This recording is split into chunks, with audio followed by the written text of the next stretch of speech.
Ang paksa pong tinalakay ko ay ang digmaan ng katotohanan at ng kasinungalingan.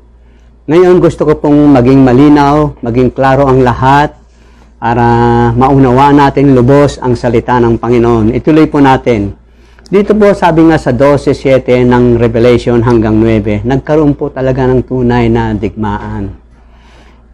Si Arkanghel Miguel at si Cherubim Lucifer.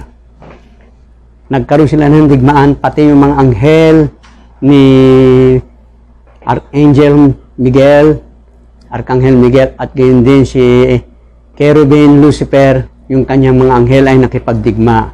Hindi sila nananalo, hindi sila nasumpungan ang kanilang dako. At sila'y ano po, ito pong siya po ang tinatawag na dragon, ang matandang ahas, na tinatawag na siya ng Diablo at Satanas. Siya po ang dumadaya sa buong sanglibutan. Marami po sila. Alam niyo, 1/3 of the angel ang nadaya niya. Kung 10 milyon, di 30 milyon ang nadaya niya. Kung 10 milyon, di 3 milyon ang nadaya niya. Isipin niyo, napakaraming mga anghel sa langit. Pero nagamit niya, dinaya niya. Anong ginamit niya? Ginamit niya po yung kanyang kagandahan, yung kanyang karunungan. Ginamit niya yung karunungan niya, kinalakal niya yung salita ng Diyos. Kinalakal niya yung kanyang kapamahalan na ibinigay sa kanya. Alam niyo, lahat kasi nasa kanya yung lahat ng uri ng mga alahas. Doon siya sa batong kumikinang. Alam niyo yung batong kumikinang, akyat panaog po siya sa langit. Akyat panaog siya sa langit at sa itaas ng kalangitan, sa mga ulap. Nakapag-isip po siya ng hindi mabuti, ng masama. Ano ang sabi niya? Ano ang sabi niya? Nung ilalagay ko yung luklukan ko at uupo ako sa kataas-taasan ng mga bituin ng Diyos, at ako'y, sabi niya, magiging katulad ako ng Diyos. Namumusong po siya. Alam niyo, dahil nga sa ego niya, yung pride niya, kaya siya nakagawa ng kasamaan, ng kasalanan. Marami siyang nakuha. Dahil sabi niya, itong mga alahas na ito, akin to. Inahari ko ito. Sa akin na ito, inaangking ko na. Lahat, suot-suot niya lahat eh. Yung berilo, yung mga ginto, yung mga diamante, lahat po, yung mga onyx, lahat, karbungko, sapiro, lahat suot niya. Pati yung pandereta, na nakahanda yung sa mga music instrument. Nakahanda na sa kanya lahat yun bago siya lalangin. Alam nyo, nangyari kaya yun, tumaas, naging ulo niya, naging pride.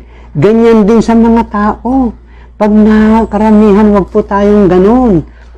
Wag po tayong gumaya sa kanya. Ang gusto ng Diyos, kailangan maging humble po tayo. Maging maging humble tayo sa Panginoon. Huwag tayong magpakataas. Sumunod tayo sa kagustuhan niya. Submit. Kaya sabi nga rito ni Santiago, submit yourself to God. Sabi nga nun, pasakop kayo sa Diyos at siya'y lalapit sa inyo. Kailangan ganun tayo. Kaya itong nadaya niya, alam niyo, una niyang dinaya, yung mga anghel, nasabi ko sa inyo, 1/3 of the angel, nadaya niya, napakaraming sumama sa kanya. Kaya kawawa itong mga anghel na ito na sumama sa kanya. At ginawa niya, tinukso niya rin si Adan at si Eva. Alam niyo, ginawa niya, pinagbawal ng Panginoon na kanin yung yung pagkain sa puno kahoy na nasa gitna ng halamanan ng Eden. Alam niyo, sabi ng Panginoon sa kanila kay Eva at Adan, makakain ninyo ang lahat ng mga nasa puno ng paraiso.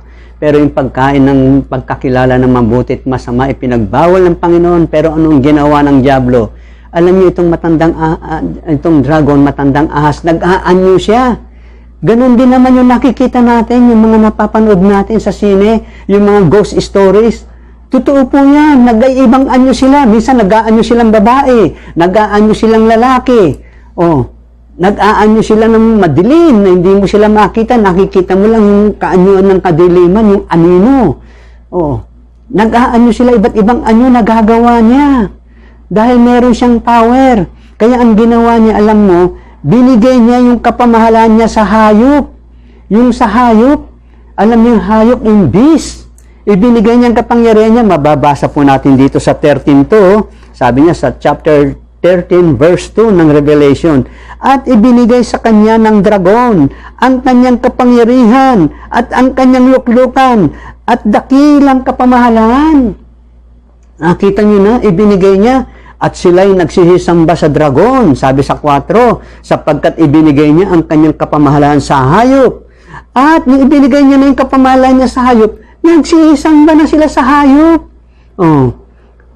Na nagsasabi, sino ang kagaya ng hayop at sinong makababaka sa kanya? Sino raw ang makatatalo sa kanya? Kaya makatatalo sa kanya, nung nagkatawang tao ang ating Panginoong Hesukristo, yung dugo ng ating Panginoong Hesukristo, yun ang nagligtas sa atin.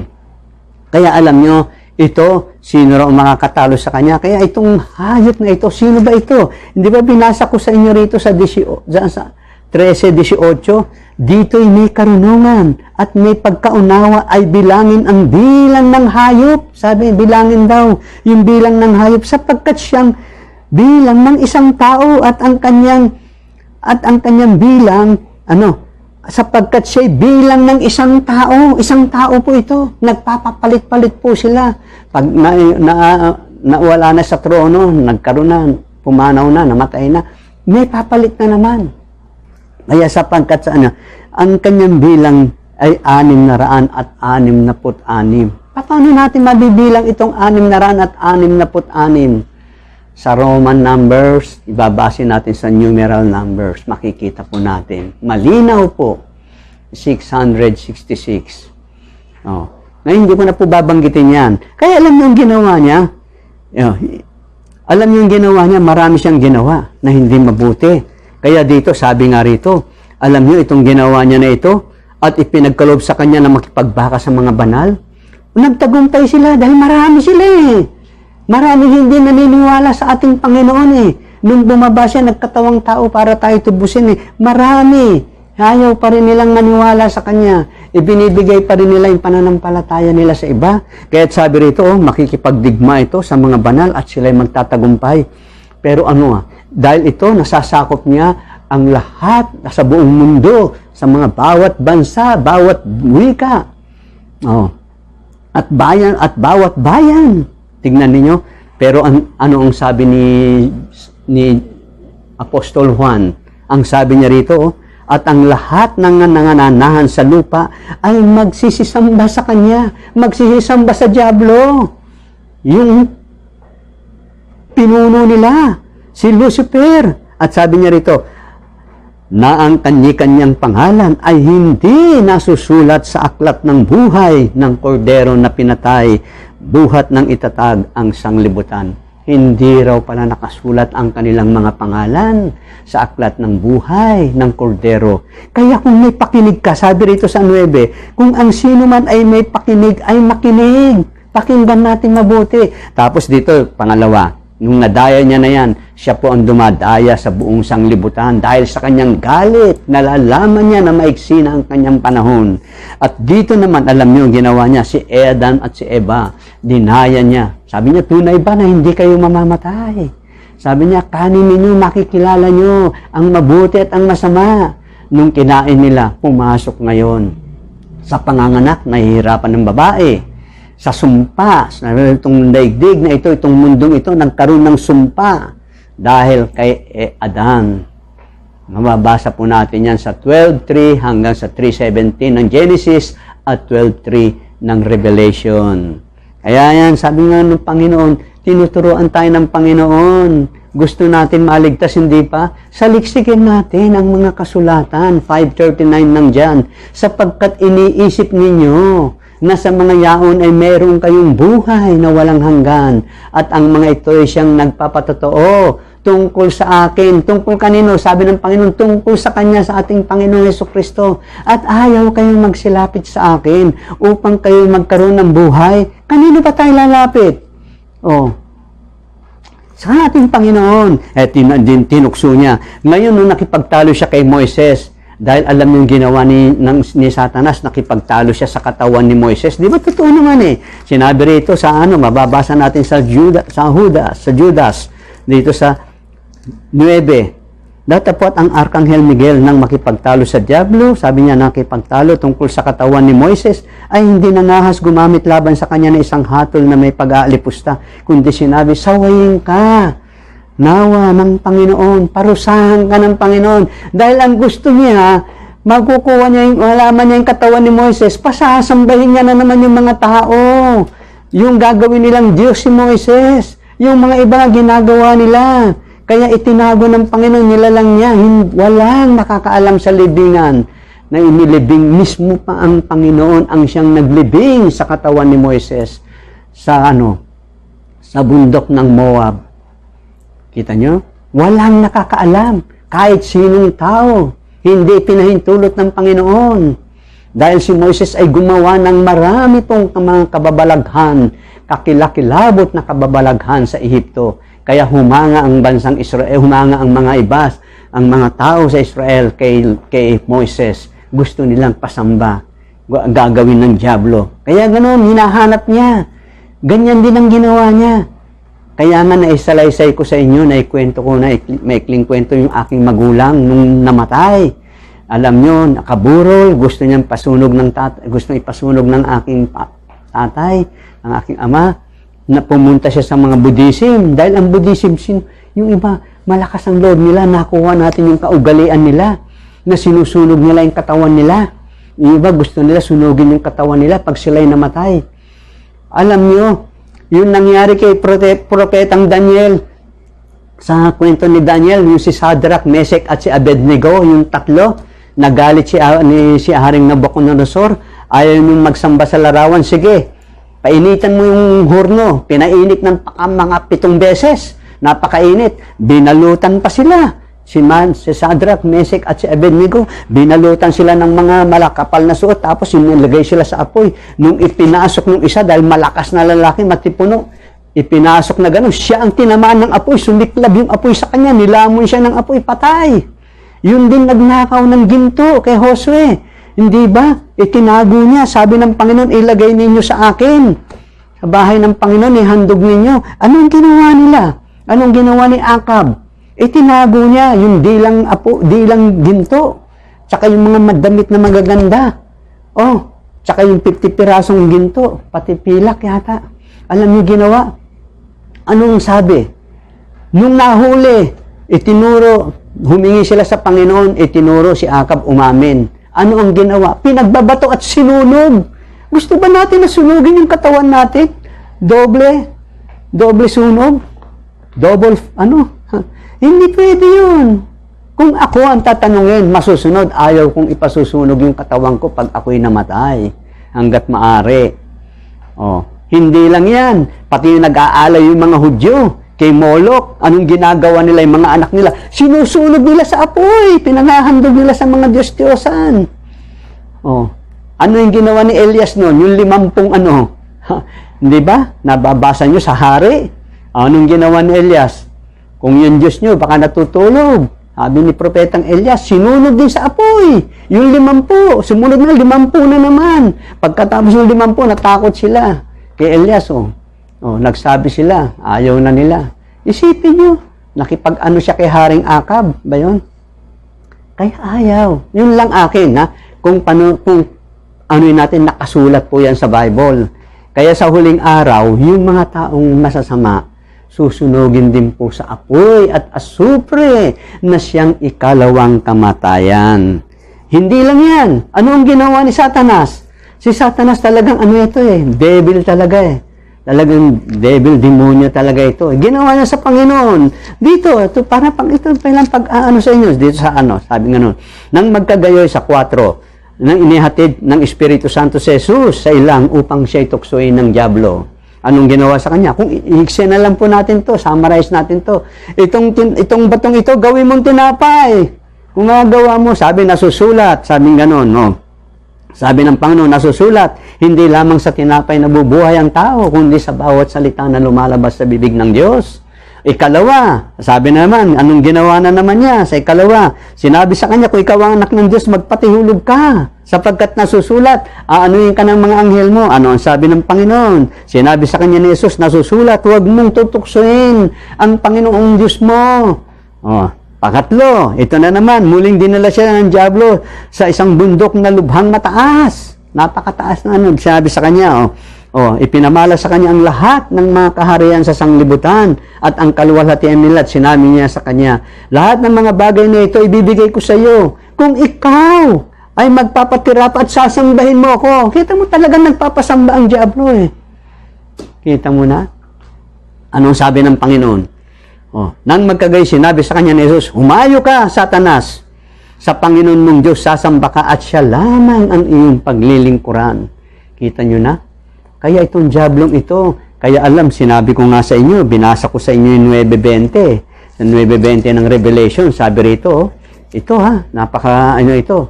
Sa 9:20 ng Revelation hanggang 21. At ang nalabi sa mga tao na hindi napatay sa mga salot na ito ay hindi nagsipagsisi sa mga gawa ng kanilang mga kamay.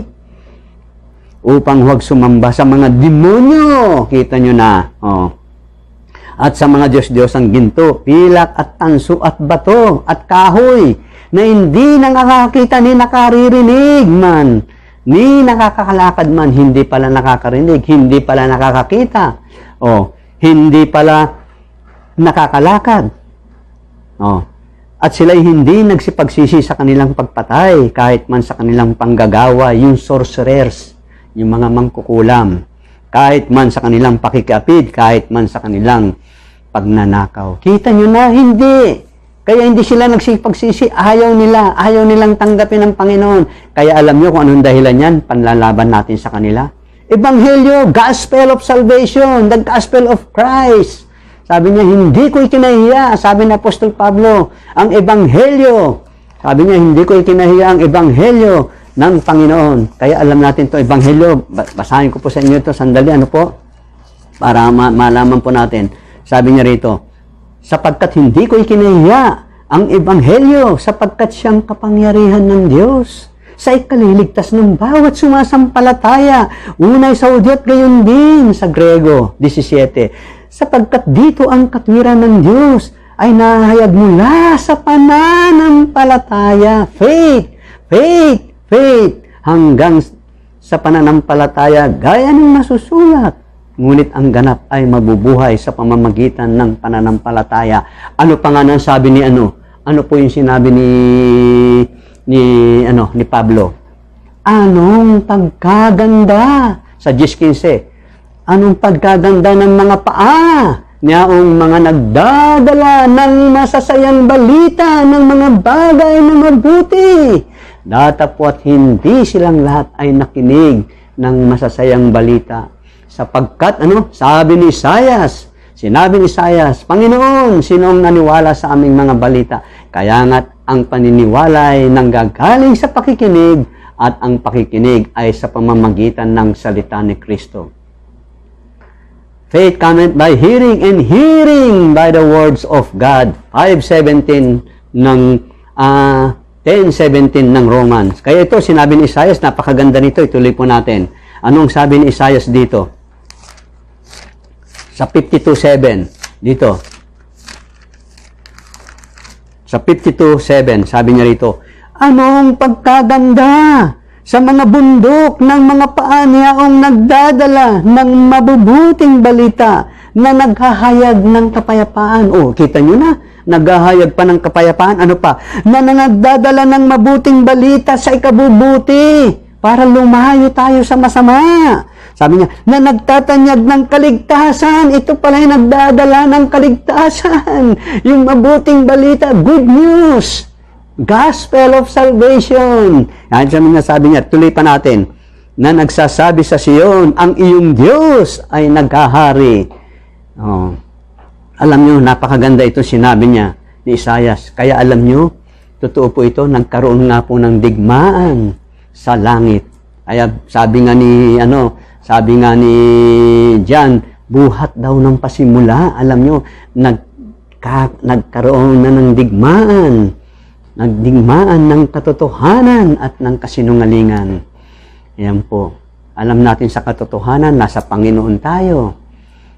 Sa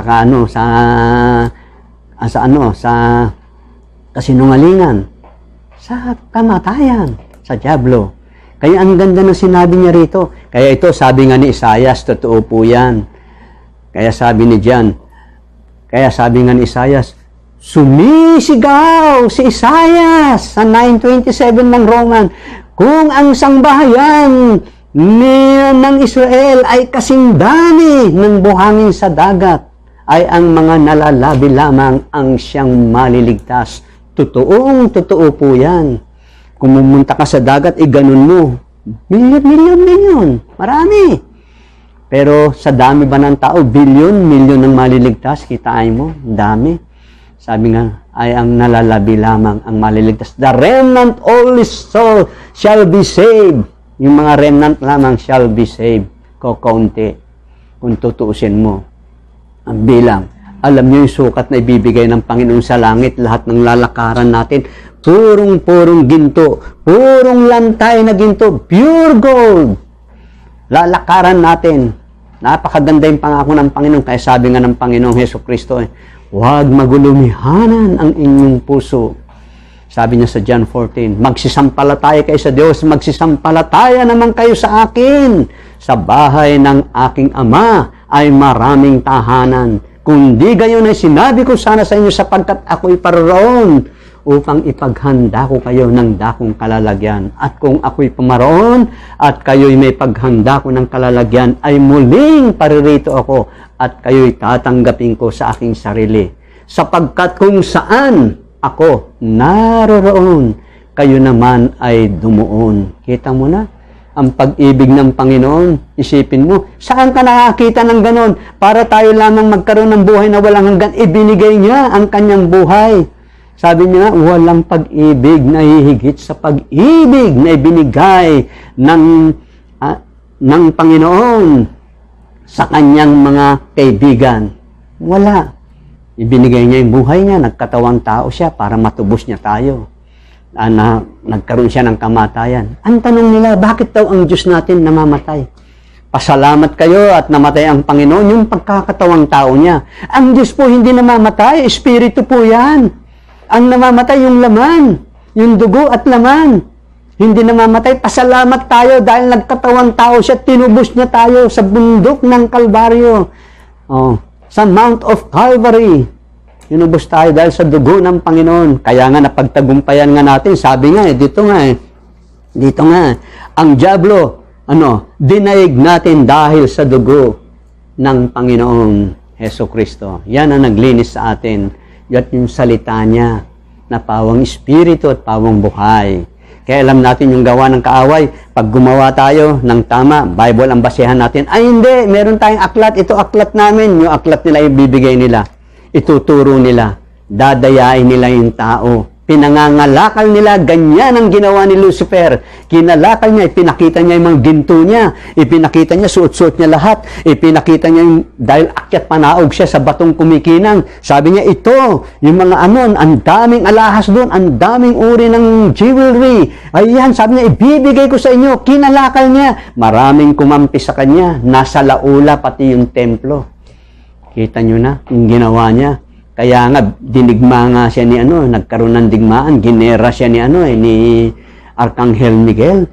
Kita nyo na? Sinaway siya ni Miguel.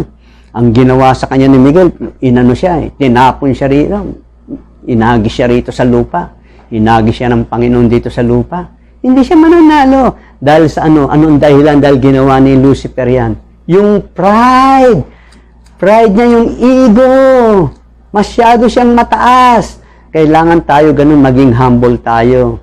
Kasi alam natin, karamihan sa mga tao kasi, pag sila'y nakapag-aral, tingnan nyo, bibigay ko itong kahuli-huli ang talatang babasahin ko sa inyo.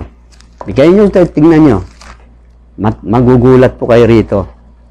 Bakit si Apostol Pablo, sabi niya rito. Si Pablo po may sabi rito, ha? Ito lang, bibigay ko sa inyo sa Korinto. Sa unang Korinto, 4:13. Ito, ha? Bagaman mga sinisira ang puri ay aming pinamamanhikan. Kami naging tulad na yagit sa sanglibutan. Sukal ng lahat ng mga bagay hanggang ngayon. Para silang basura, oh. Nilalapitan, nilalakad, wala. Hindi sila naniniwala. Yung mga iba, maraming hindi naniniwala. Para lang silang mga basura, yung yagit. Ay, tinatapak-tapakan na dinadaanan-daanan lang. Ganyan po ang Kristiyano. Hindi nila pinaniniwalaan kung maliit kang tao. Ay, wala yan. Hindi yan. Oh, sabi nga ni Apostol Pablo dito sa 4:13 ng unang Korinto, para raw silang yagit. Yung hindi ba yung mga yagit, yung mga marurumi na ang mga bata nakikita natin, hindi natin pinapansin. Ganyan. Ang mga Kristiyano hindi pinapansin yung salita ng Panginoon pag hinahayo nila. Ay, mataas ang level ko sa iyo. Hindi po yan ang basehan. Mataas ang pinag-aralan ko sa iyo. Nakapagtapos ako ang Doctor of Philosophy. Nakapagtapos ako Doctor of Science. Lahat nakapagtapos ng pag-aaral niya. Kaya ito, uulitin ko na naman sa inyo ito, babasahin ko. Ito na ang pinakahuli. Ano ang sabi ni Juan? Ang sabi ni Juan dito sa 4:5. Pag mataas na tao nagtuturo, paniwalang-paniwala sila. Pag maganda yung pwesto, paniwalang-paniwala sila. Nananampalataya sila, nakikinig sila, matalino itong taong ito.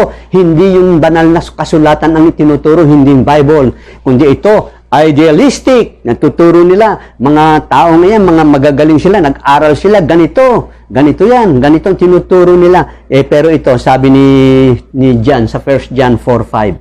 Sila'y sa sanglibutan, kaya tungkol sa sanglibutan ang sinasalita nila, at sila'y dinidinig ng sanglibutan. Sa 5, tayo nga'y sa Diyos, ang nakakakilala sa Diyos ay dumirinig sa atin. Amen. Ang hindi sa Diyos ay hindi dumirinig sa atin. Dito'y ating nakikilala ang espiritu ng katotohanan at ang espiritu ng kamalian. Spiritual doctrine po yung binibigay ko sa inyo. Salita po ng Panginoon yan. Dalisay, malinis, banal, matuwid. Yan po ang ng Panginoon. Maraming salamat po. Mag-pray po tayo. Dear Lord God in heaven, our Lord Jesus Christ, Panginoong Jesus, nagpapasalamat po ako sa iyo sapagkat tunay nga na ikaw ang itinataas namin, Lord. Ang buong kapurihan, ang buong kaluwalhatian, ang buong karangalan, Panginoon naming Jesus, ay nauukol lamang sa iyo. Sapagkat ikaw po ang tunay naming Panginoon, ikaw po ang tunay naming Diyos, ikaw po ang tunay naming tagapagligtas. Salamat po, Panginoon. Ilagay mo kami muli, sampu ng lahat ng aking mga mahal sa buhay at mga kapatiran sa iyong banal na iglesia. Ilagay mo po kami sa iyong mapagpalang kamay, sa palad po ng iyong mga kamay. Maraming salamat po. Ito po ang aming dalangin sa matamis at banal mo pong pangalan, Panginoon naming Hesukristo, na aming manggagamot, aming tagapagligtas, aming giver, magpakailan-kailanman. Amen.